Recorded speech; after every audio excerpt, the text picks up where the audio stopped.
boa tarde a todos. Boa tarde, professor Ademir. Tudo bem com o senhor? Boa tarde, Vanessa. Boa tarde a todos que estão aí nos assistindo essa sessão da tarde aí pelo YouTube. É um prazer estar aqui com vocês mais uma vez, né? Já diz o ditado, bom filho volta a casa, né, Vanessa? Com certeza, sempre volta, né? E hoje, dia 29 de março, agora às 15 horas, mais uma sessão da tarde. E hoje com conhecimento na área do trânsito com o professor Ademir. E, pessoal, já vou aproveitar para falar para vocês, tá? Não deixem de curtir, compartilhar e ativar o sininho, tá bom? Porque vem muita novidade por aí. E hoje o professor Ademir tem uma novidade pra gente também. Professor, hoje a tarde é toda sua. Beleza, Vanessa. Muito obrigado aí.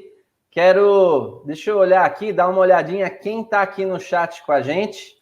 Então, a gente tem aqui, ó, algumas pessoas conhecidas, outras eu ainda não conheço de nome, né? Certamente já passamos aí por alguns vídeos, alguma aula junto, mas tem uma galerinha ao vivo aí, hein? E é isso aí, gente, ó.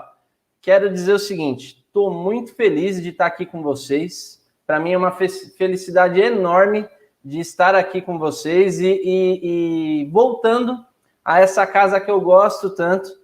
E quem é meu aluno já das antigas sabe que em todos os cursos praticamente eu falo do Legale, falo do Edinho, falo que a minha carreira como docente, ela se iniciou nessa fase da advocacia na Faculdade Legale, e para mim é um grande prazer e uma grande responsabilidade retornar aqui e trazer um conteúdo de altíssima qualidade para vocês, tá bom? Então, uma ótima tarde a vocês. Eu vou estar de olho aqui de vez em quando aqui no chat. De repente a gente separa um tempinho para tirar umas dúvidas aí com vocês também, tá bom? E hoje o nosso tema vai ser sobre multa de velocidade.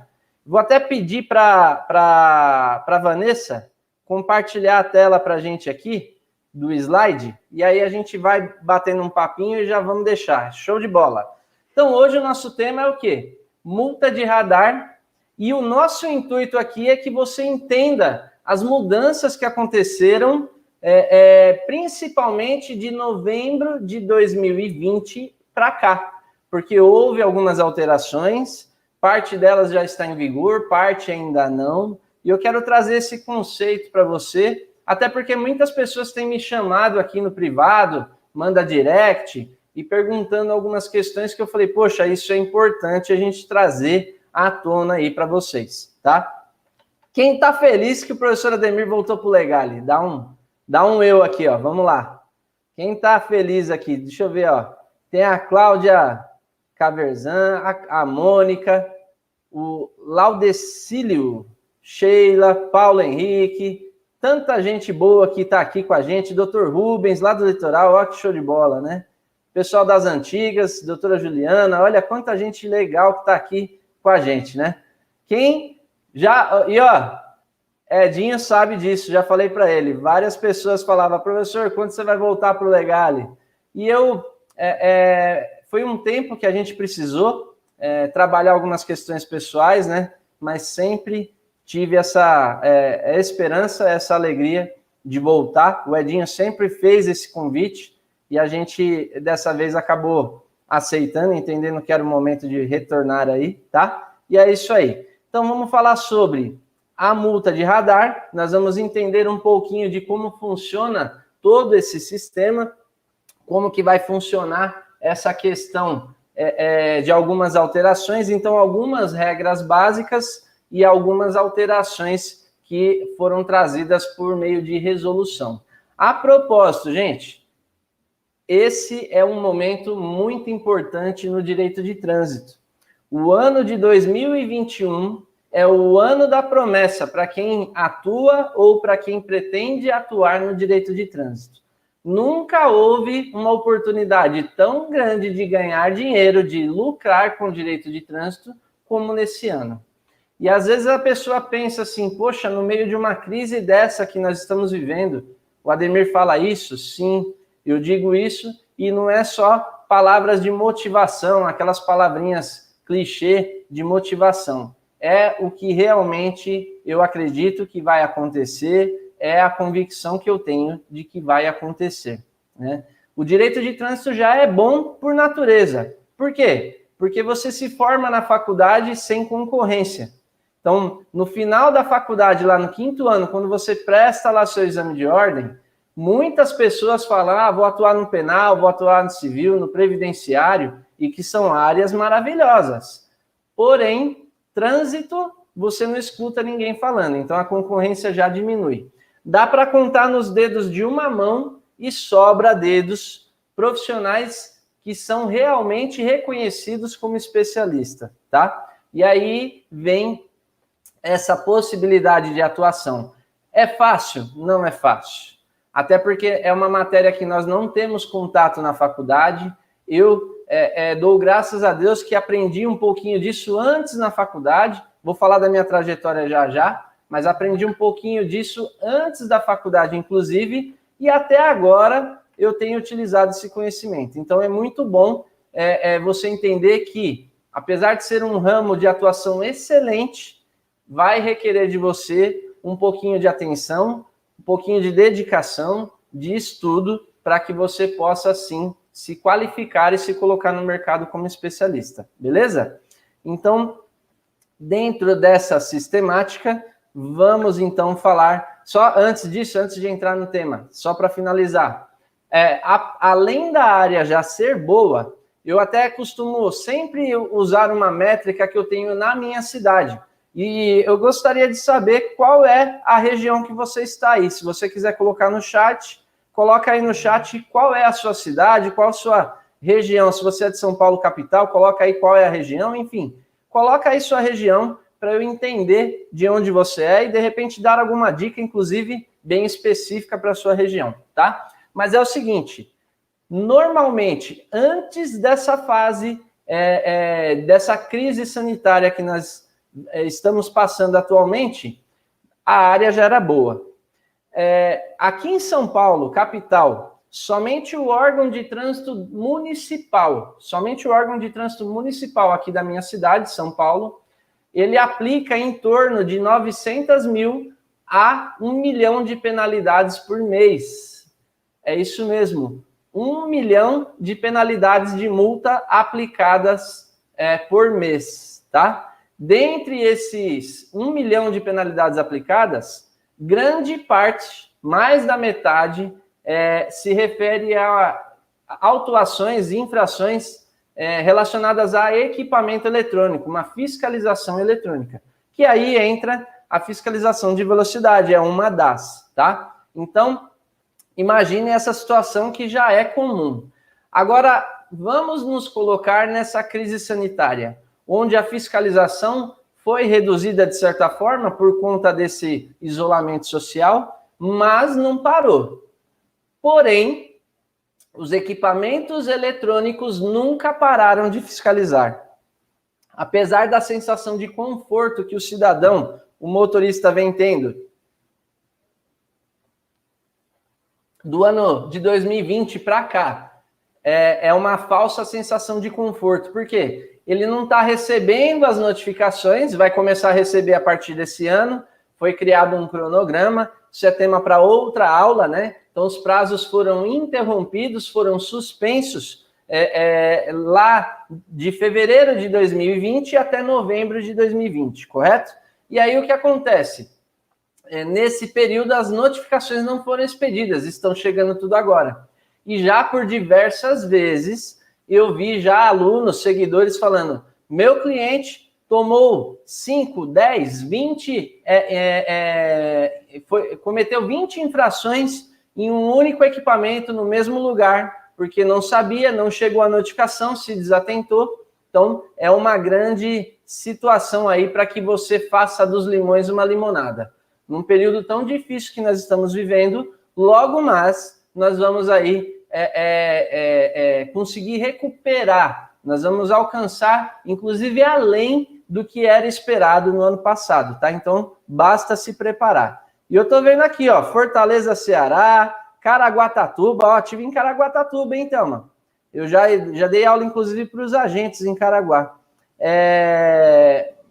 Várzea Grande, olha aí, ó, Buritama, interior de São Paulo, Porto Alegre, Rio Grande do Sul, Guarulhos, São Paulo capital, Rio de Janeiro, Rondônia, Eduardo Gomes de Rondônia, especialista na área, família TNP, Juliana de Osasco, olha aí, Rio de Janeiro mais um, Santos, Porto Velho, Rondônia, mais uma aqui, Presidente Prudente, olha só quanta gente, né? Show de bola, gente. Então temos alunos aqui, ó, Niterói, Rio de Janeiro, e é isso aí.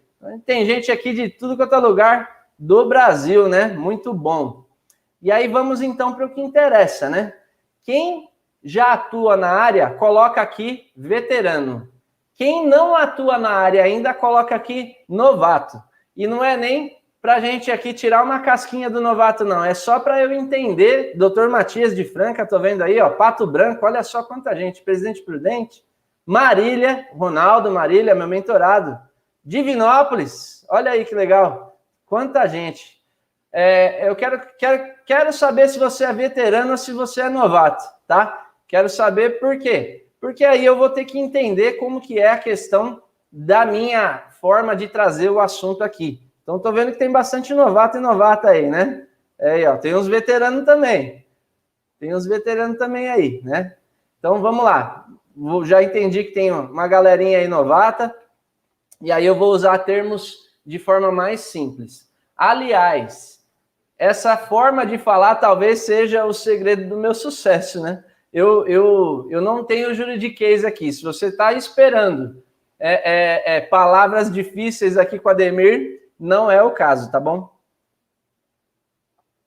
Então aqui a comunicação tem que chegar e a gente tem que assimilar da melhor forma o conteúdo. Eu acho que quanto mais simples for a minha fala aqui, mais fácil para vocês. Mas vamos ao que interessa. Então, para quem não me conhece, até porque tem bastante novato aqui, quero saber se tem alguém que ainda não me conhece. Os mais novos do Legale talvez não me conheçam, né? E aí é com muito prazer que eu quero me apresentar, mas não com esse currículo tão formal aqui. Quero me apresentar de uma forma um pouco mais simples, e é justamente falando um pouquinho do Ademir. O Ademir, nascido e criado aqui na cidade de São Paulo, zona leste de São Paulo, já estou aí beirando meus 43 anos, trabalho já na área do trânsito há 19 anos, e eu sou um dos poucos que pode dizer que trabalhou nos 3 pilares do processo administrativo de trânsito, que é a fiscalização, a defesa do condutor e julgamento de recursos em segunda instância aqui no estado de São Paulo, tá? Então, a minha trajetória no trânsito começou em fevereiro de 2002, quando entrei na Polícia Militar do estado de São Paulo, atuei no Detran do estado de São Paulo, não é isso? Na então divisão de educação de trânsito, hoje virou uma diretoria, né? O Detran transformou em uma autarquia aqui em São Paulo. Trabalhei lá na época, ministrando curso para o condutor que era penalizado com a suspensão do direito de dirigir, então ele tinha que frequentar o curso de reciclagem, tá? Então, eu ministrava aulas na época, então o tema era legislação de trânsito. Para esse curso, ministrei aulas também para o público interno, ou seja, para os policiais militares, atuei na fiscalização efetivamente, e até brinco, né? Teve dia que eu saía com um talão, né, um talão de auto de infração, que são 40 autuações em cada talão, e eu praticamente acabava com um talão por dia na fiscalização quando eu ia para a rua. E aí eu brinco que esse pecado já está prescrito, porque já faz mais de 5 anos aí, tá? Então já prescreveu esse pecado. E aí, enfim, me capacitei, comecei a ministrar aula para curso de instrutor, diretor, examinador de trânsito, e aí veio o interesse da faculdade, ingressei na faculdade em 2007, 2011 me formei, e 2012 já estava com a minha OAB atuando na advocacia. E aí rodei um pouquinho no direito do trabalho, direito previdenciário, direito civil, e até que realmente eu tive a visão e percebi a necessidade de focar em uma única área, em um único ramo do direito, tá? E aí eu quero saber de você aqui, Quem é advogado especialista, quem é advogado generalista? Escreve aí no chat para a gente entender, né? Pádua Portela de Russas, ó, meu amigão, seja muito bem-vindo aí. Espero que eu consiga atingir as suas expectativas aí, Pádua.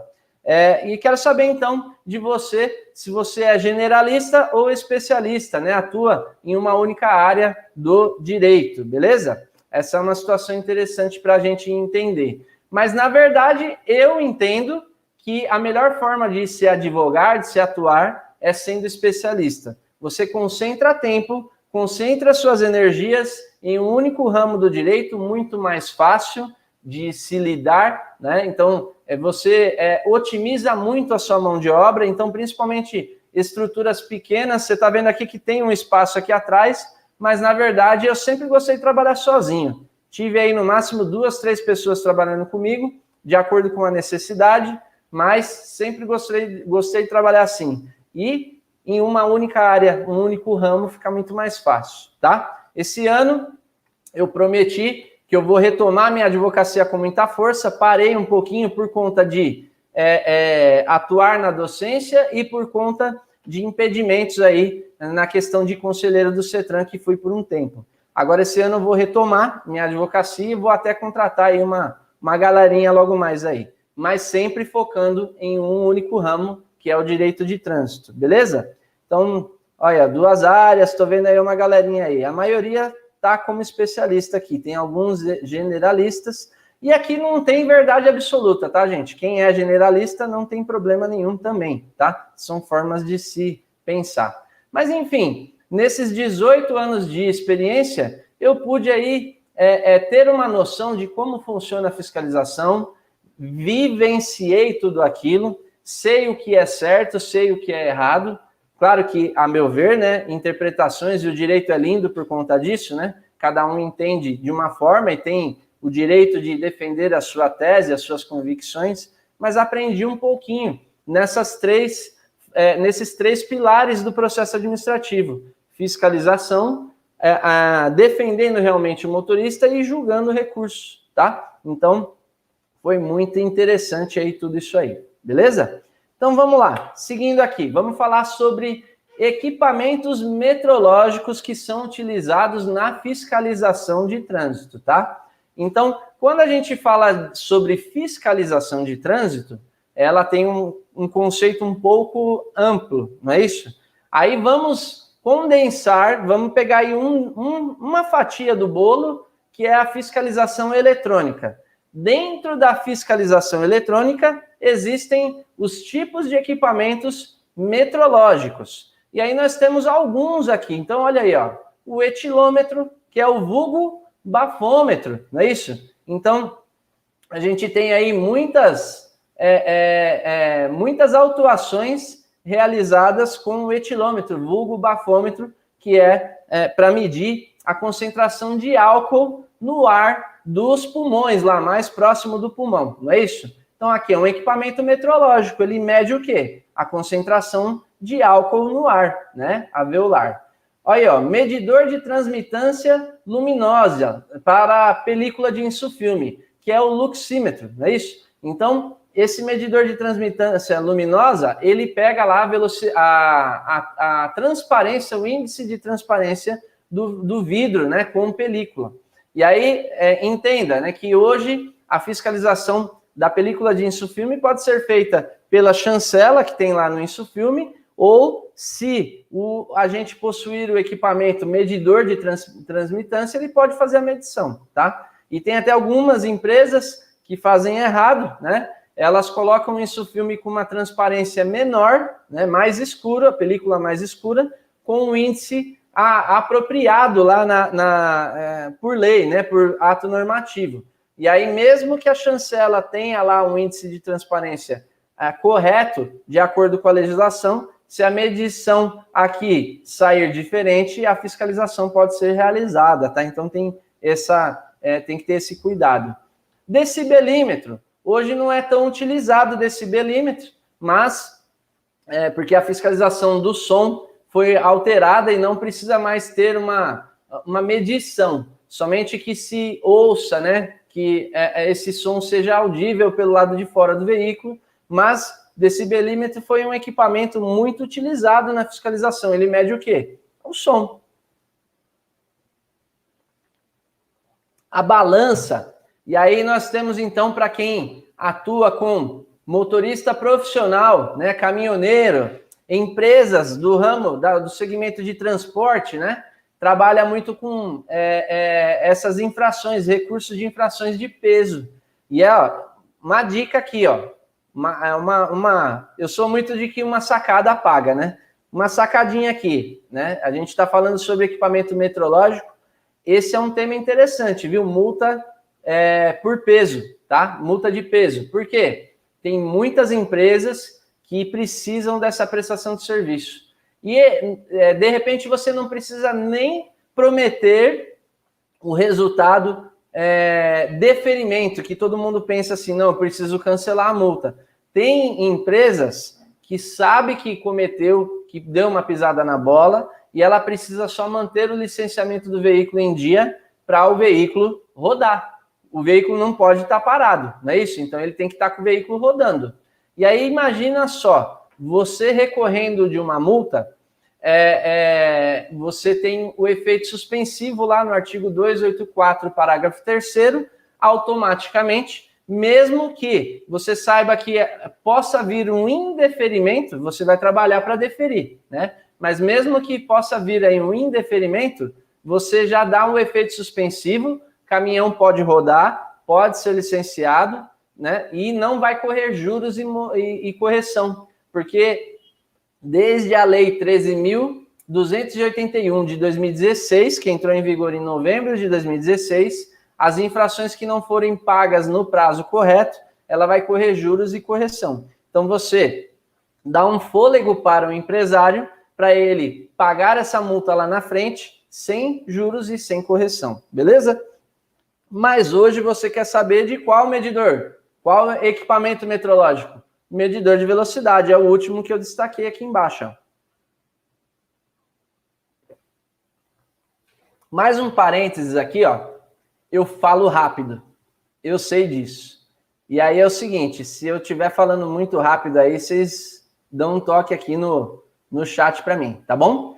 E aí é isso aí, ó. Ó, já estão perguntando aí, ó. Você deixou seu like na aula? E eu quero ver o seguinte, ó. Nós temos aqui uma quantidade de pessoas assistindo e eu vou pedir para você, se você não deu seu like, deixa o seu like agora na live aí. Deixa por quê? Porque isso aí vai gerar uma emoção aí na galera e certamente nós vamos poder agendar uma nova sessão da tarde com outro tema, beleza? Então, se você não deu seu like, deixa seu like aí na live, beleza?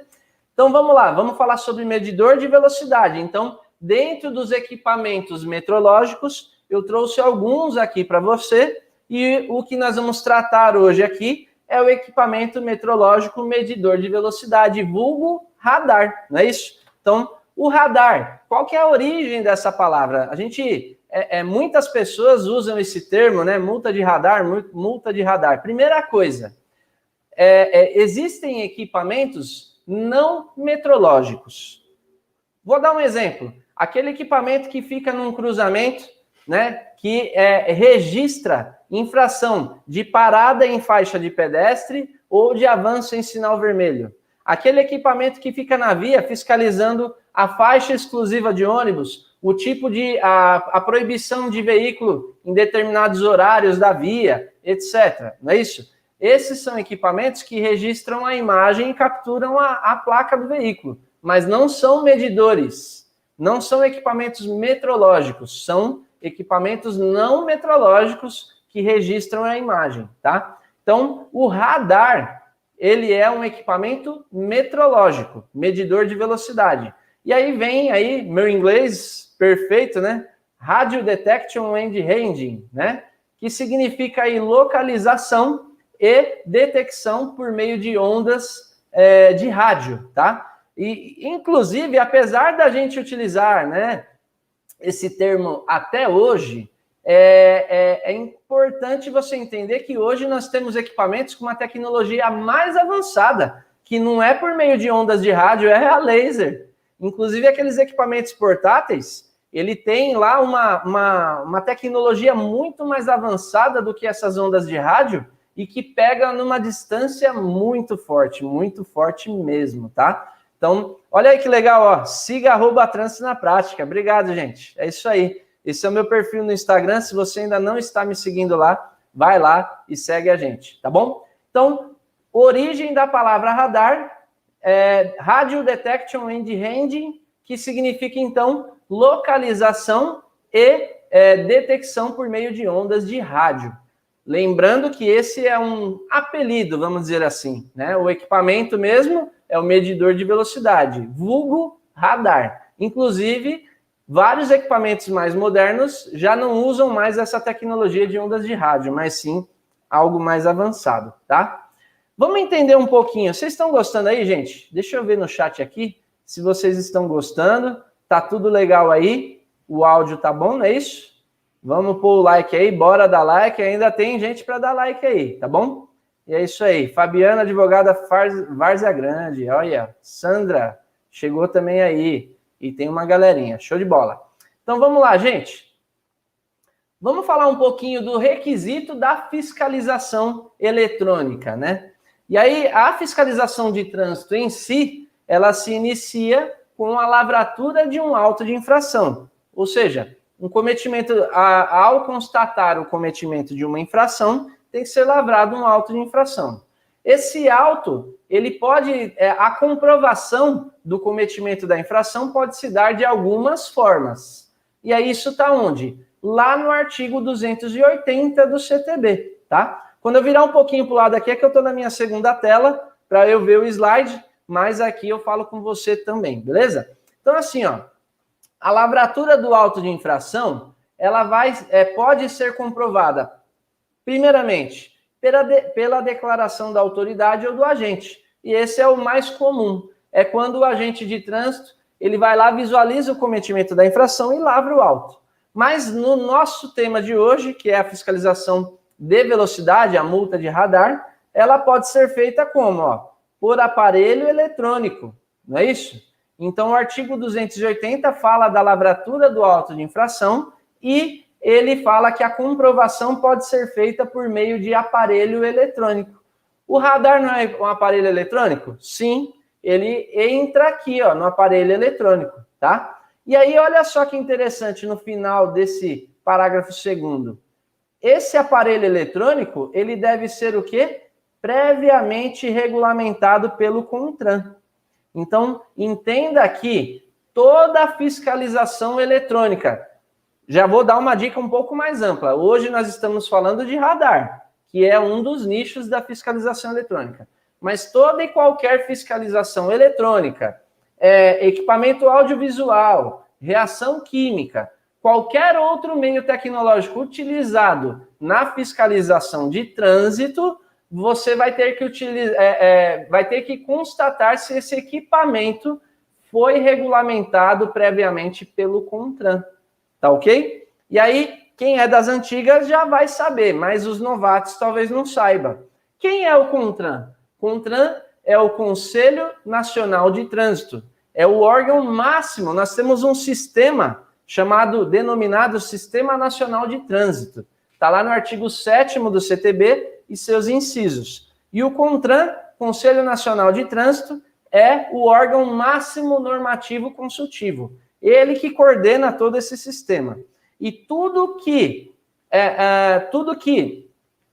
for necessário regulamentar, pormenorizar, que não está no CTB, né, que o CTB deixou de forma aberta, ampla, tudo que precisar ser pormenorizado deve ser feito pelo CONTRAN, por um dos órgãos, né, mas via de regra, a competência do CONTRAN, artigo 12, inciso 1. Compete ao CONTRAN estabelecer as normas regulamentares estabelecidas, referidas neste código, que é o Código de Trânsito, tá? E aí, então, todo equipamento eletrônico deve ser previamente regulamentado pelo CONTRAN, Conselho Nacional de Trânsito. Qual é o ato normativo que regulamenta esse tipo de coisa? Quais são os dois principais atos normativos que o CONTRAN utiliza para regulamentar esse tipo de coisa? Os antigos vão saber dizer aí no chat. Vamos lá, gente. Participação, aqui é uma aula participativa.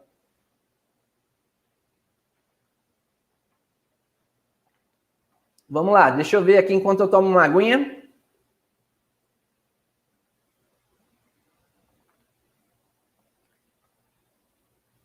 Olha, já estão perguntando aí de kit do professor Ademir, quem quer, já tem uma galerinha aí, hein? Legal, vamos pensar em alguma coisa, tá? Quem é? Vamos ver a galerinha aí mais antiga. Olha lá, o deliberação e resolução, isso aí, ó. Ricardo Machado, meu brother, lá de Jacareí também. Defensor multas, deliberação e resolução. O Eduardo, resolução, é isso aí. Show de bola, tá chegando aí. Então é o seguinte, gente, bora lá. Toda infração que for comprovada por equipamento eletrônico deve ser previamente regulamentada pelo CONTRAN. Através do quê? 2 principais atos normativos, não são os únicos, mas os 2 principais. Resolução e deliberação, tá? A gente pode aí trabalhar o que é um e o que é o outro num outro dia, tá? Mas é bem tranquilo isso aí. Resolução é um ato onde todo o conselho, né, aprova, e a deliberação, ela é um ato ad referendum do presidente do CONTRAN, e aí depois ele tem que passar por aprovação por todo o conselho, tá? Então, uma deliberação se transforma numa resolução posteriormente, tá? E aí, vamos dar seguimento então. Então, guarde essa informação que é importante. Todo equipamento eletrônico deve ser previamente regulamentado pelo CONTRAN. Nós vamos trabalhar aqui 2 resoluções mais adiante, tá? E aí, vamos lá. Falando sobre a infração de velocidade, então, a gente tem que entender conhecer os 3 enquadramentos da infração de velocidade, que são os incisos 1, 2 e 3 do artigo 218. Então, todas as infrações de trânsito, elas estão previstas do artigo 162 até o 255 do CTB. E o artigo 218, incisos 1, 2 e 3, trata da infração de velocidade. Então, vamos primeiro no caput aqui, ó. Transitar, artigo 218 do CTB. Quem é das antigas já conhece os slides, mas deixa eu só falar uma coisa aqui, ó.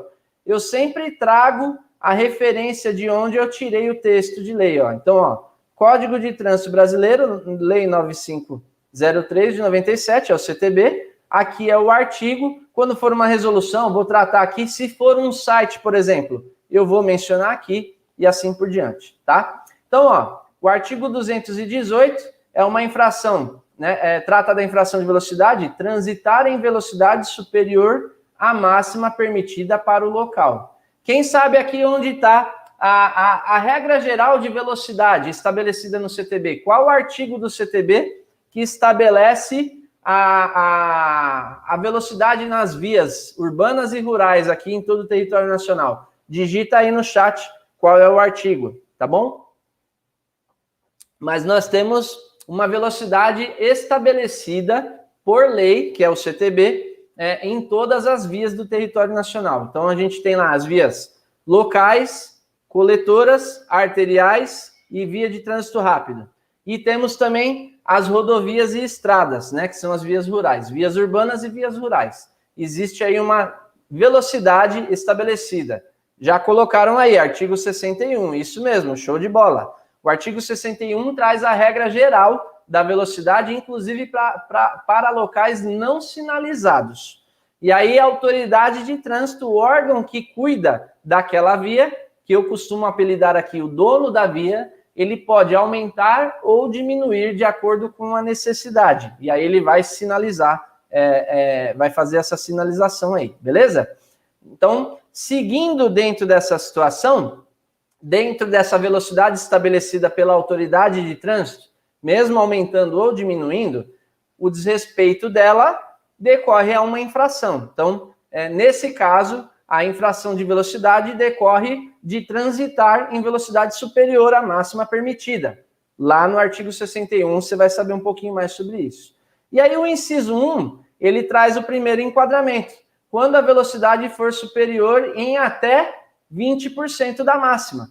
Então, se a pessoa está numa via que é 100 km por hora, uma rodovia, por exemplo, que o limite de velocidade é 100, e se ela transitar em até 120, né, até 20%, então até 120, ela vai entrar nesse enquadramento do inciso 1, que é uma multa média, infração de 4 pontos e uma multa de R$130, tá? Aí o inciso 2, ele já entra num outro enquadramento, quando a velocidade for superior à máxima entre 20% e 50%. Aí já é uma infração grave, 5 pontos na CNH e R$195 de multa, tá? Estou falando o valor redondo, o valor correto já está aí no slide para você, tá bom? E aí temos o terceiro enquadramento, que na verdade é o quê? É o inciso 3, quando a velocidade for superior a 50%. Então, o exemplo que eu dei, uma rodovia que a velocidade máxima permitida é 100 km por hora, se ele transitou em mais de 150, ele já está incorrendo aí na infração, na tipificação do inciso 3 do 218, que é uma infração gravíssima, não é isso? E apesar de eu ter colocado aqui 7 pontos, é muito comum a gente falar, né, mencionar esses 7 pontos, mas essa pontuação, na verdade, nem existe, tá? Essa pontuação, na verdade, ela não influencia em nada. Por que não influencia em nada, Ademir? Porque, na verdade, ela já tem a penalidade de multa, olha aí, ó, 3 vezes, inclusive, fator agravante 3 vezes, né? Então, vai ter um fator multiplicador 3, então vai ser 880 e 41. E olha só a penalidade de suspensão. Então, a autoridade não vai computar esses 7 pontos. Na verdade, ele já vai atribuir aí, se penalizado for o condutor, multa e suspensão do direito de dirigir. Essa é uma infração que nós chamamos de autossuspensiva. É uma infração mandatória. Por quê? Porque, na verdade, ela já prevê a penalidade de suspensão. Uma consideração aqui interessante, só para título de curiosidade, vários especialistas entendiam que esse termo aqui, ó, apreensão do documento de habilitação, porque o próprio artigo 218, inciso 3, trazia lá penalidade de multa, suspensão e a imediata suspensão do direito de dirigir e apreensão do documento de habilitação. Essa a suspensão imediata do direito de dirigir foi muito discutida, porque a gente entende que deve existir a ampla defesa e o contraditório, né?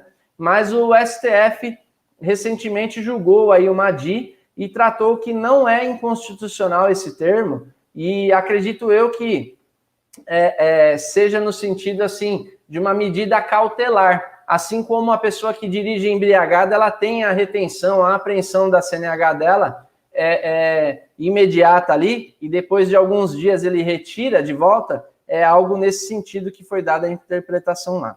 Mas então nós temos 3 tipificações, todo mundo entendeu, né? Inciso 1, até artigo 218, inciso 1, até 20% é uma infração média. Inciso 2, de 20 a 50 é uma infração grave, perdão. E inciso 3 é uma infração gravíssima, que é acima de 50%. O inciso 1 cabe, inclusive, a solicitação de aplicação de advertência. É um outro tema também que a gente pode trabalhar com mais detalhes mais adiante. Inclusive, teve alteração recente, que vai entrar em abril, sobre essa questão de advertência. Beleza?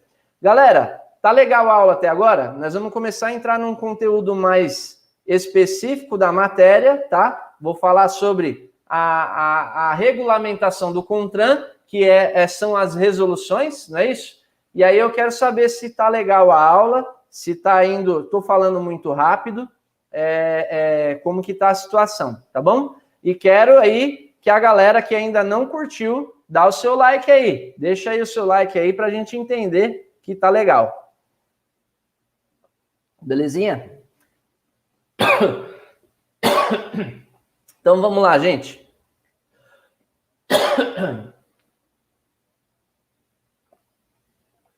Tomar uma aguinha aqui para recuperar um pouquinho a voz. Então, vamos lá. Falando sobre regulamentação do CONTRAN.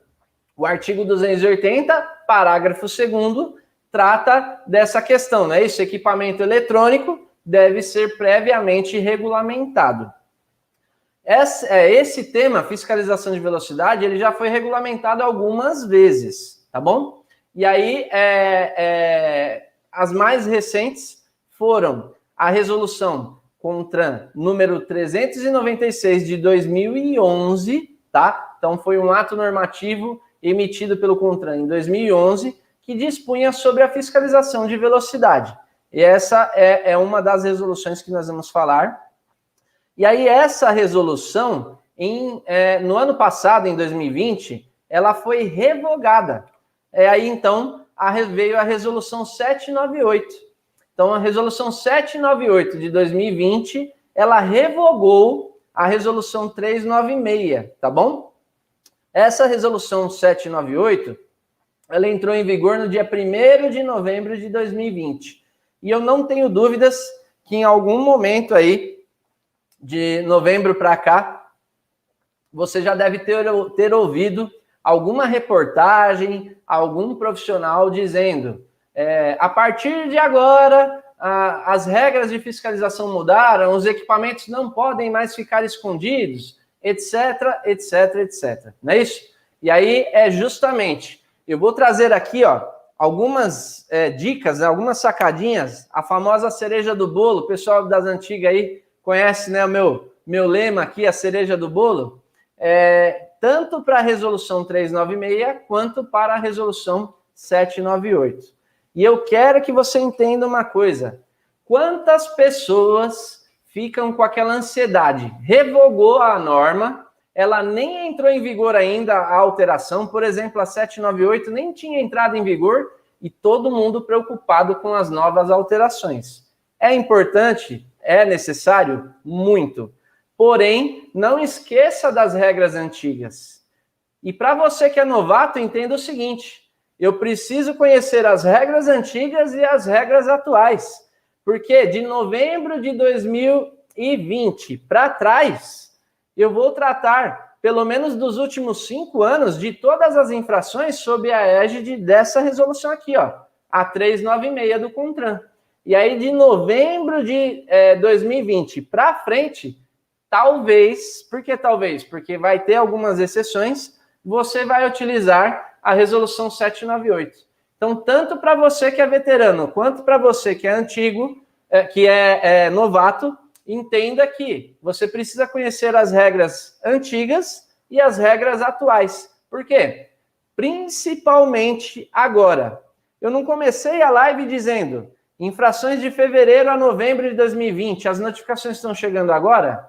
E aí eu quero que você responda aí. Se as infrações foram cometidas antes de novembro de 2020, qual é o ato normativo que eu devo usar? Quais são os requisitos estabelecidos para fiscalização eletrônica? Resolução 396 ou a resolução 798? Responde aí enquanto eu tomo um golinho de água para a gente aqui.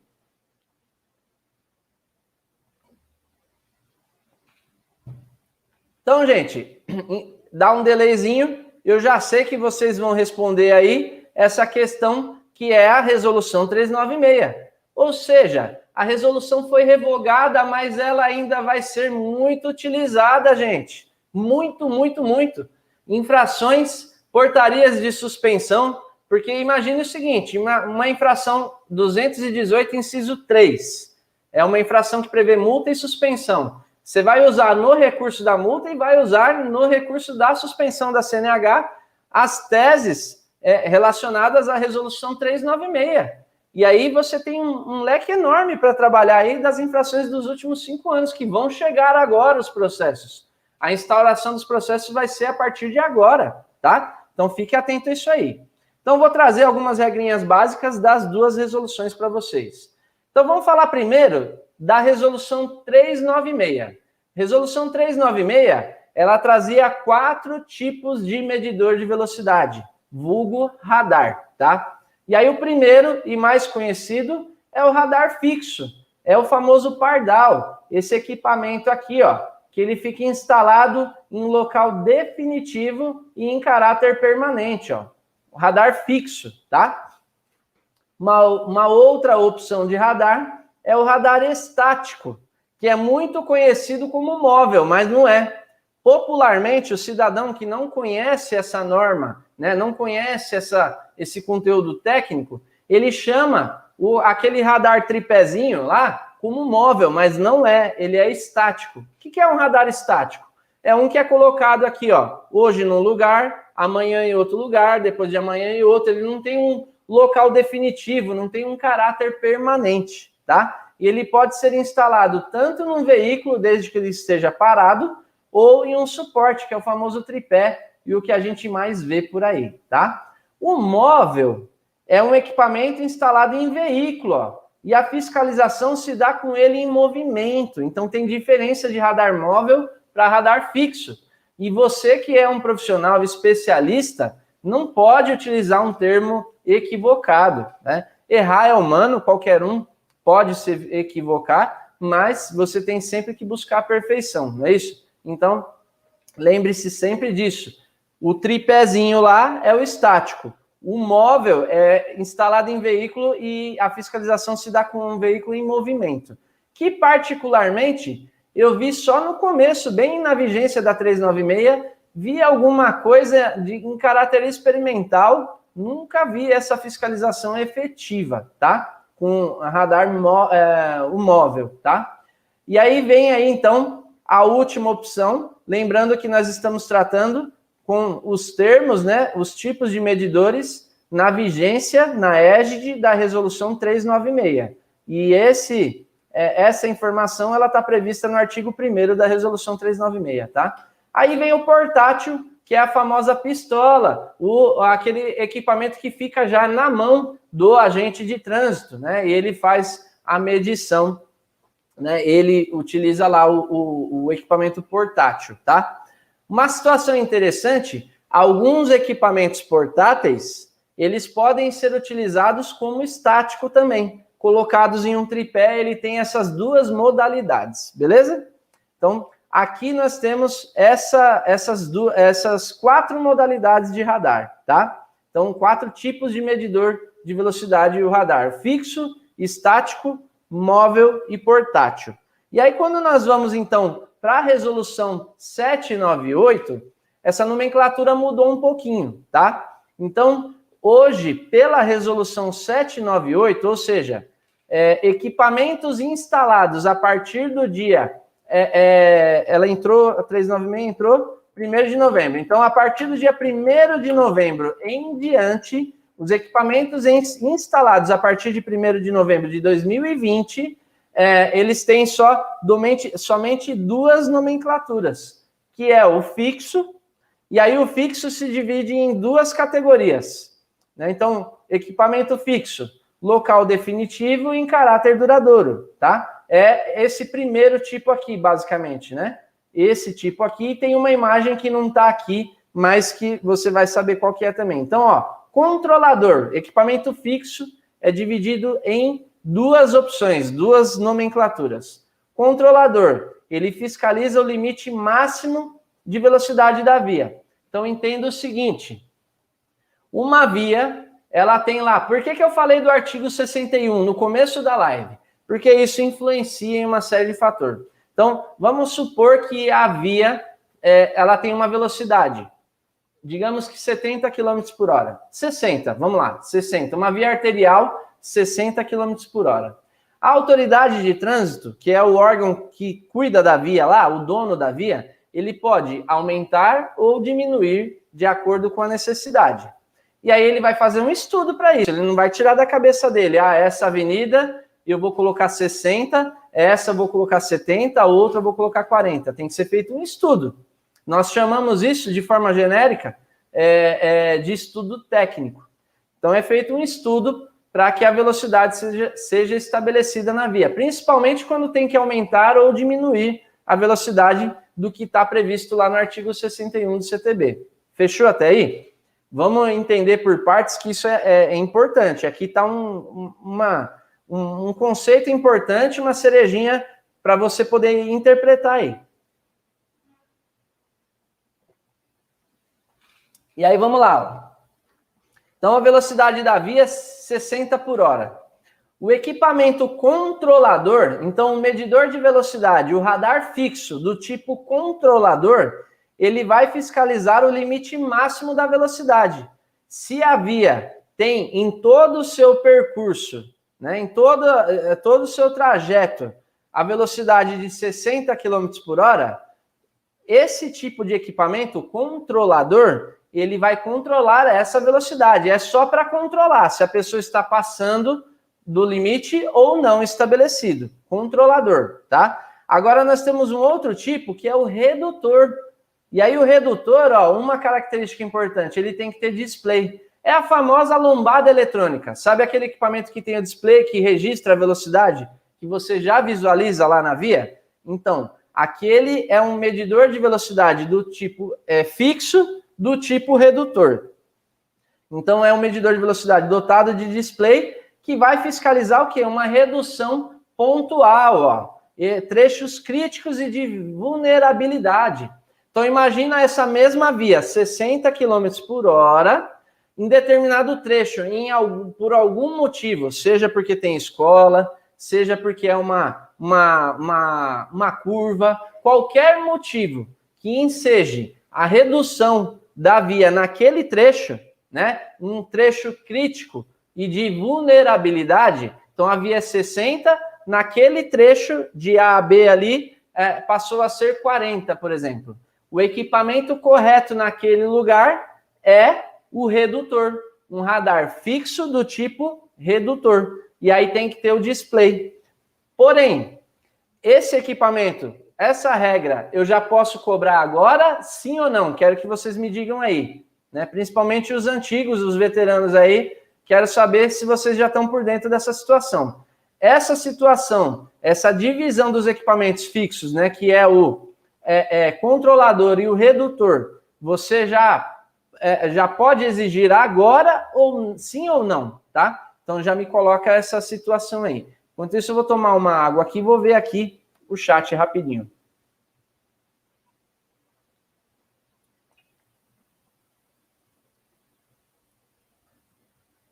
Ó, o Ariel, ou a Ariel, professor, recebi uma multa de avanço de sinal. Fui notificado pelos Correios depois de 30 dias. Cabe defesa?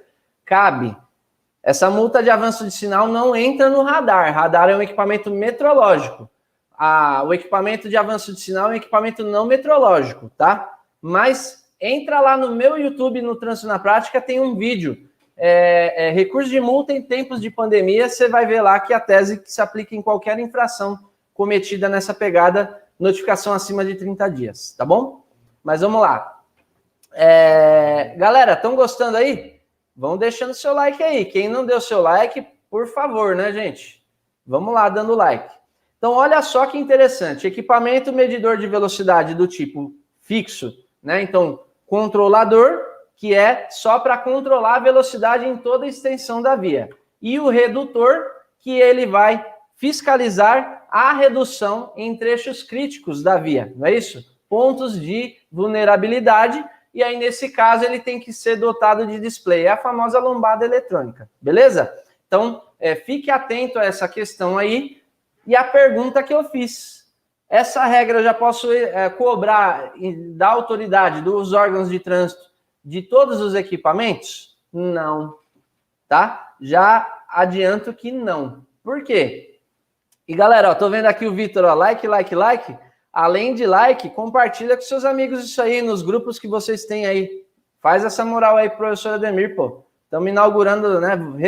Reinaugurando, né? A minha chegada aqui de novo, né? No Legale. Vamos fazer essa aí. E aí, o que acontece? Então, na verdade, para os equipamentos instalados até antes do dia 30 de... 30 não, perdão. Deixa eu ver aqui. 1º de novembro, aliás. Então, até outubro de 2011, de vez em quando dá uns brancos, né? O Tico e o Teco cola. Até equipamentos instalados até outubro de 2020. Eita! Equipamentos instalados até outubro de 2020, tá? esses equipamentos seguem a regra da resolução 396. E aí, equipamentos instalados a partir de 1º de novembro de 2020 seguem a regra da 798, que está aqui.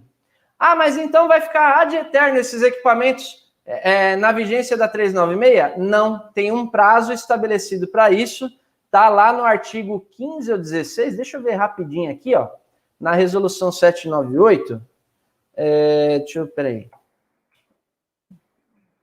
Deixa eu procurar aqui rapidinho. A resolução 798, lá no artigo 13, perdão, o artigo 13 em diante ali, ele vai falar, é o 13, é isso mesmo. O artigo 13, ele vai dar lá, estabelecer o prazo em que os equipamentos antigos devem entrar dentro, sob a égide da 798. Então, o tema é longo, né? A gente está com o avançar das horas aqui, mas basicamente é o seguinte, fique atento porque há um prazo de 12 meses, 18 meses e alguns equipamentos vão ficar sempre na vigência da 396. Você precisa ler lá o artigo 13 da resolução 798, tá? Mas basicamente lembre desse marco. Novembro de 2020 para trás, 396. Novembro de 2020 para frente, 798, tá? Deixa eu ver uma situação aqui. Olha aí o portátil. O segundo tipo de medidor pela 798 é o equipamento portátil. E uma situação interessante aqui é que, ó, no equipamento fixo, na 396, nós tínhamos essas 4 modalidades aqui, ó, essas 4 imagens divididas, não é isso? Hoje, esses 4 tipos de fiscalização se transformaram em 2. Então, fixo e portátil, tá? O fixo a gente já comentou e o portátil entra aqui, ó. Então, medidor de velocidade com registro de imagem, podendo ser instalado em viatura caracterizada, estacionada, em tripé, suporte fixo ou manual, usado ostensivamente como controlador, em via ou em seu ponto específico, que apresente limite de velocidade igual ou superior a 60 km por hora, tá? Então, nesse caso, o equipamento portátil, ó, o que era denominado lá atrás equipamento estático e o equipamento o estático, ele entra agora no portátil, entenderam? Então, o equipamento que tinha uma definição como estático, atualmente, pela resolução 798, ele deve ser considerado portátil, tá? E o móvel não existe mais a figura desse equipamento aqui, ó, móvel, tá? Então, só vai ter lá o fixo e o portátil, tá? E aí, olha só que interessante, gente. Um tema aqui muito interessante. O radar pode ficar escondido? Eu já até grifei aqui, coloquei aqui, ó, marca-texto amarelo, para você lembrar dessa questão de usado ostensivamente. Mas vamos falar da regra antiga, principalmente quem é das antigas aí, os veteranos das antigas aí. O radar poderia ficar escondido, sim ou não? Quero saber de vocês aí. Enquanto isso, eu tomo um golinho de água.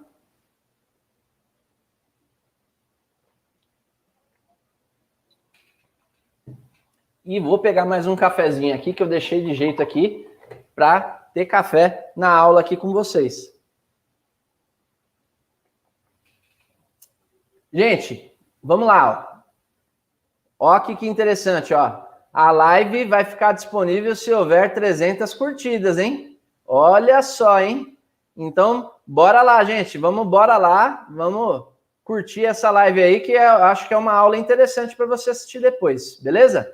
Então, vamos deixar a sua curtida aí. Compartilha para seus amigos. Vamos falar sobre radar escondido.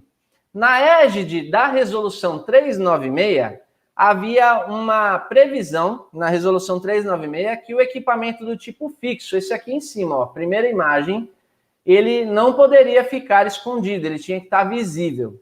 E aí não havia previsão do estático, do portátil, né, sobre essa questão. Então, só havia uma previsão de visibilidade do equipamento do tipo fixo. E aí, radar atrás de ponte, radar atrás de uma placa, uma árvore que esconde o galho, todos esses tipos de situações você poderia argumentar. E eu digo isso sempre com o maior prazer. Teve um aluno, logo quando eu comecei a dar as aulas aqui na Legale, né? Em 2016, foi por volta aí, meados de março, abril, maio, alguma coisa assim, meu primeiro curso na Legale, teve um aluno e ele pesquisou bastante sobre isso e ele está expert nessas multas de radar escondido aqui na cidade de São Paulo.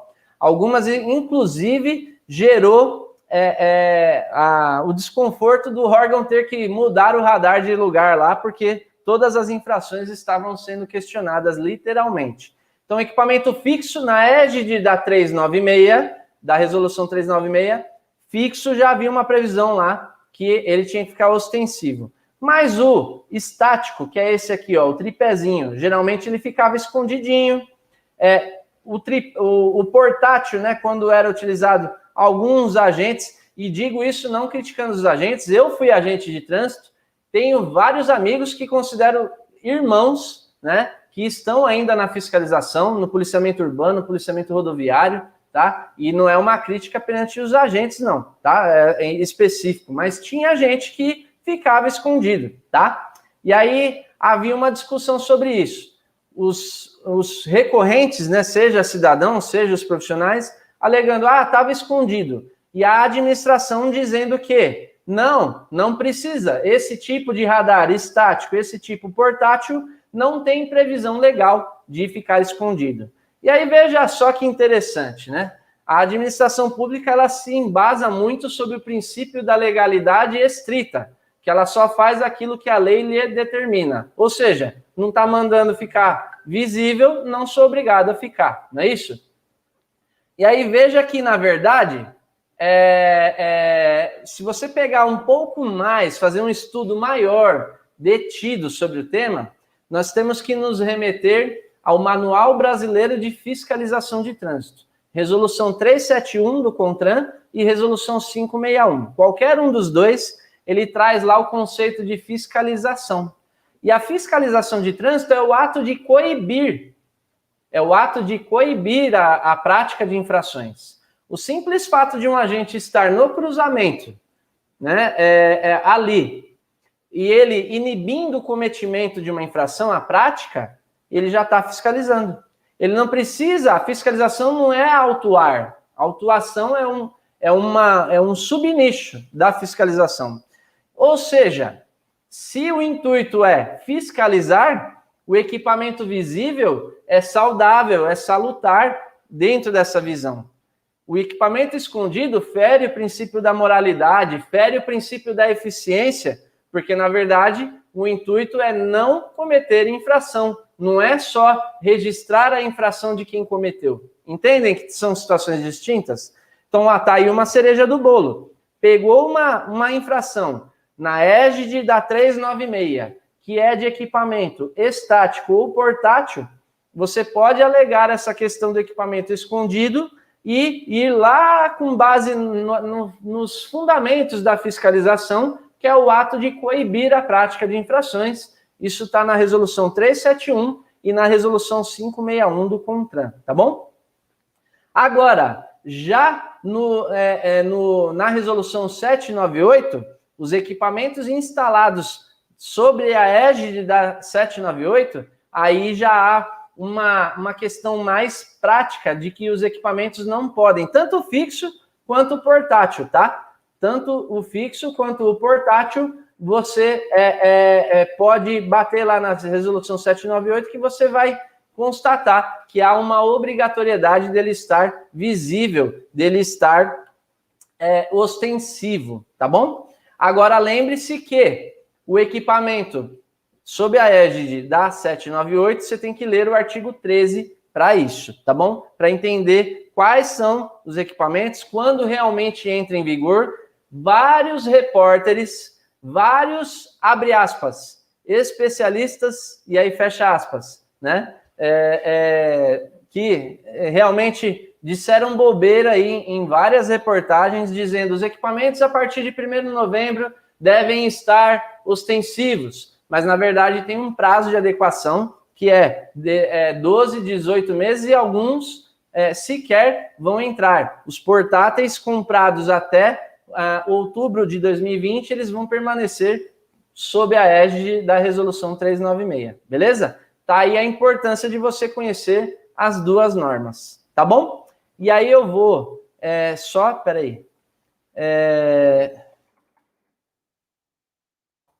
eu queria saber de vocês aí, gente. O que vocês acharam dessa aula de hoje? O que vocês acharam da aula de hoje? E vou aqui abrir aqui para alguém querer tirar alguma dúvida, por exemplo, né? Deixa eu ver aqui, ó. Cristiane, tem uma notificação de penalidade para recorrer, mas já conferi. Pelo meu pouco entendimento, não falta nenhuma informação que é obrigatória. Sendo assim, não há o que fazer?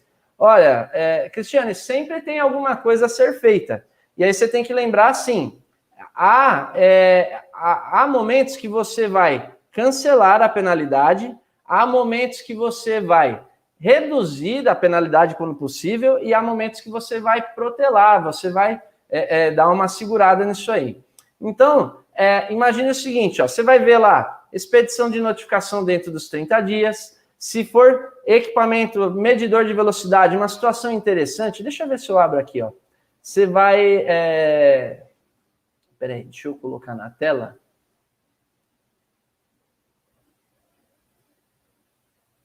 Vou jogar na tela aqui, ó, uma situação para vocês, ó. Deixa eu ver se foi.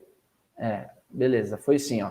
Eu vou colocar aqui para vocês, ó, os equipamentos medidores de velocidade, você pode verificar eles chamam de, os populares chamam de aferição, mas na verdade o termo correto é verificação. Todo radar, ele deve ser verificado a cada 12 meses, tá? E aí, imagine o seguinte, só uma situação interessante aqui, ó. Verificação, equipamento saiu de fábrica, selo do Inmetro. Aí, 12 meses. Ele é verificado, é feito alguns ensaios, tá tudo certo. Mais um selo, mais 12 meses. Aí vem lá, na segunda vez, faz a verificação. Opa, tá tendo divergência. Eu vou aferir, vou calibrar, calibrado, selo de aprovação, 12 meses, e assim por diante, tá? Esse é um tema que é mais longo, mais extenso, mas todo equipamento deve ser verificado a cada 12 meses. E aí, o Inmetro é quem faz isso aí. E aí, esse site, você consegue colocar aqui o número do equipamento e verificar se ele foi feita a verificação, se ele está aprovado, tudo certinho. Uma ressalva, que saiu uma portaria aqui por conta dessa crise sanitária, e aí é uma situação muito interessante, então anote aí, portaria 101 de 2020, tá? Essa portaria 101 de 2020, ó, 23 de março de 2020, tá? Essa portaria 101 de 2020, ela trabalha uma situação, porque essa crise sanitária, essa fase de isolamento social, estava prejudicando a vistoria dos equipamentos, a verificação dos equipamentos. Então, eles prorrogaram. Então, ficou prorrogado o prazo da verificação enquanto perdurar o período da pandemia. Então, imagine o seguinte, 23 de março de 2020 foi publicada a portaria. Se o equipamento estava lá com uma validade, restavam nessa data 8 meses, quando acabar a pandemia, ele vai continuar com 8 meses, tá? E assim por diante. Então, dá uma lida lá. Mas, enfim, estudo técnico é outro tema muito interessante aqui. Os equipamentos fixos, eles precisam de estudo técnico. E agora, pela 798, mudou. Agora não é só estudo técnico, tem o estudo técnico e tem o levantamento técnico. São estudos realizados para demonstrar aí a necessidade de fiscalizar a velocidade através de um equipamento medidor de velocidade, de reduzir a velocidade em trechos críticos, não é isso? E aí, esse estudo técnico deve ser feito por um engenheiro na área de trânsito, ele tem que assinar, tem toda uma sistemática que você pode pedir. esse estudo técnico ou levantamento técnico deve ser feito com periodicidade de 12 meses. Então, o tema é longo aqui, dá para a gente fazer uma aula enorme sobre isso aí, tá bom, gente? Professor, tem uma dúvida. Após a última alteração no texto do CTB, a infração de transitar em... Aí é um outro tema, ô Igor. Aí a gente precisa pegar um outro dia para falar disso, senão vai longe. Aí é a alteração da lei 14.071 de 2020. Inclusive, pode ser tema aqui de uma sessão da tarde, sem problema, tá? A gente vê. Peçam, inclusive, os temas que vocês querem lá, manda lá para o Legale, lá, pede lá no Instagram, na rede social que você segue o Legale, pede lá os temas lá que a gente está à disposição aí. Mas é um tema muito longo, ô Igor, tá bom? Qualquer coisa você me chama no direct, a gente vai batendo um papo aí.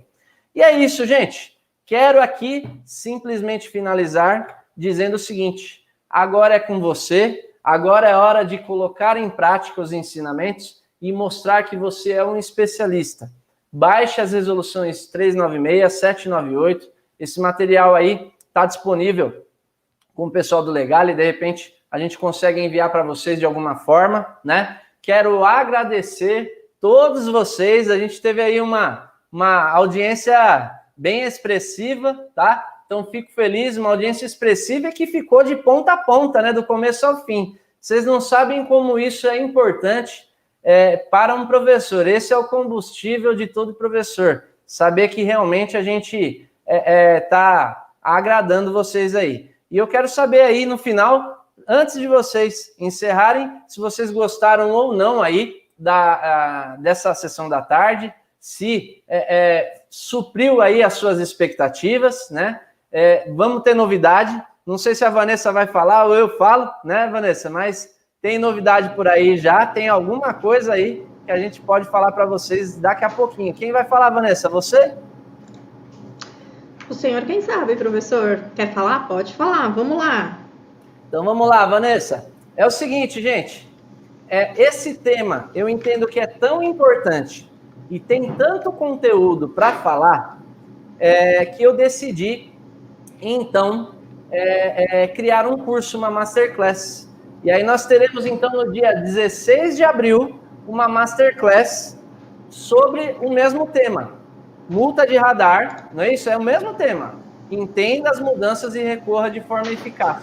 Porque aí eu vou conseguir trabalhar de forma bem minuciosa essa questão do estudo técnico, como você vai rebater, como você vai conseguir baixar, fazer essa verificação, se foi o equipamento verificado ou não nos últimos 12 meses. Vou trazer todo esse conceito de sinalização, inclusive distância de sinalização entre equipamento, que é muito importante, tanta informação que a gente precisa trabalhar nesse tema. Lembrando que essa é a infração do momento, porque todo mundo continuou trabalhando nesse período de isolamento. A fiscalização não parou e vários equipamentos foram utilizados na fiscalização eletrônica. As notificações estão começando a chegar agora. Então, é impossível, te digo com 99,9% certeza, é impossível de você localizar uma pessoa que terá um processo de suspensão instaurado nesse ano 2021 que não tenha cometido uma infração de radar. É impossível.